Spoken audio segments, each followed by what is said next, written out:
I can tell you one thing, if I see the name of the mortgage provider on my phone, my heart starts pounding, my throat tightens, I start shaking. There you go, what's that?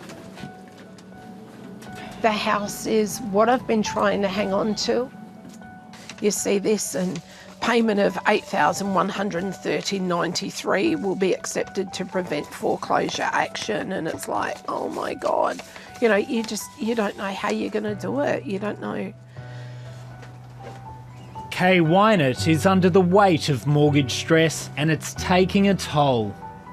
A nightmare is just putting it too simply.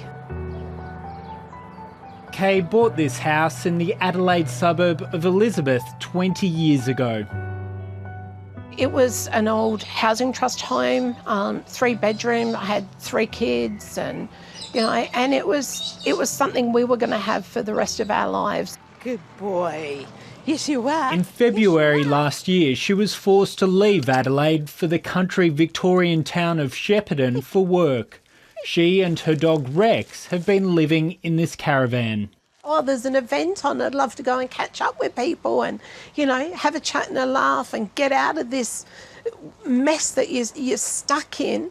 But all I could afford to do would be walk to the lake and sit on the bench with the dog and bawl my eyes out and come back here. And so, yeah, it's hard. All right, hang on. That's what it's like, trying to day after day keep holding it together. Kay's son Kieran is living in the family home and he's concerned about the mounting pressure on his mum. I worry a lot about her just because she's living in another state. We don't get to see her or talk to her as much. She does definitely struggle. We all do, I guess. What's this? Stick? Paying the mortgage became an almost impossible task when Kay lost her job as a social worker several years ago. As her arrears mounted, Kay has been forced to use her modest retirement savings.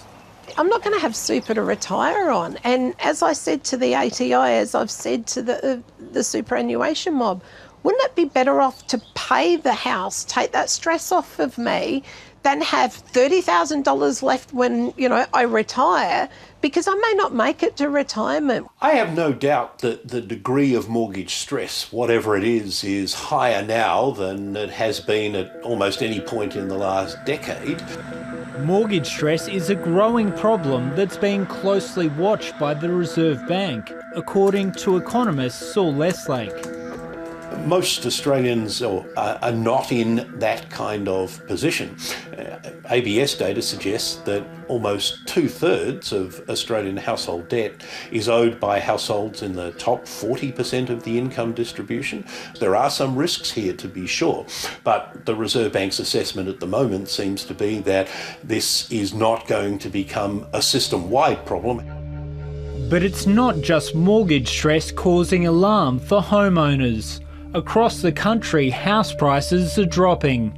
New statistics revealed the declines are hitting Sydney hardest, where prices have dropped 1.4% last month alone and are down a whopping 9.5% from their peak, close to a record. The agent spoke to me and said, you know, there's about 7% drop in the market, and it might go down further in the next year. Vincent Hyde is struggling to sell his Marylands home in Sydney's west so he can downsize. The property did not sell at auction, and with the market set to fall further, he's wondering if he'll be forced to hang on to it. I wasn't prepared to drop the price because I've spent a lot of money doing the house up and things like that.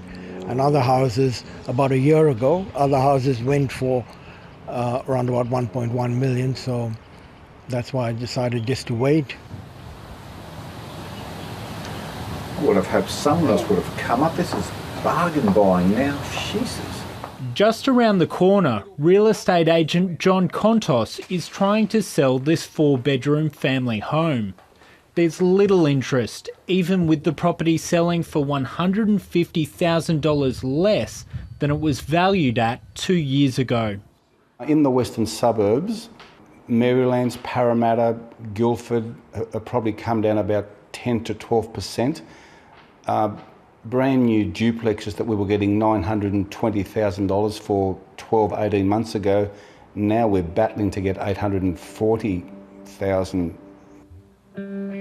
John is starting to have sellers approach him who are struggling with mortgage stress. Families who bought at the top of the market and can't meet their repayments, but face potential losses if they sell.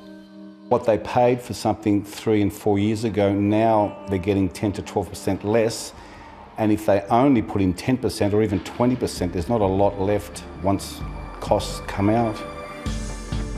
Saul Lestlake believes if house prices continue to fall rapidly in Sydney and Melbourne, it could result in more distressed sales and further downward pressure on prices. If, under certain circumstances, we were to see much bigger declines in property prices in parts of Sydney or Melbourne, for example, than most forecasters are currently expecting, then I guess there would be some increase in the amount of distressed sales. Today, the Reserve Bank left the official interest rate unmoved at 1.5%. If mortgage stress were to become significantly more widespread than it is, then I think the Reserve Bank would be much more inclined to hold off raising interest rates than it is at the moment. Look at you, you're a brat. It's a relief for Kay Wynett, who's doing everything she can with the support of a financial counsellor to get out of mortgage stress. But the fear of losing her family home remains overwhelming.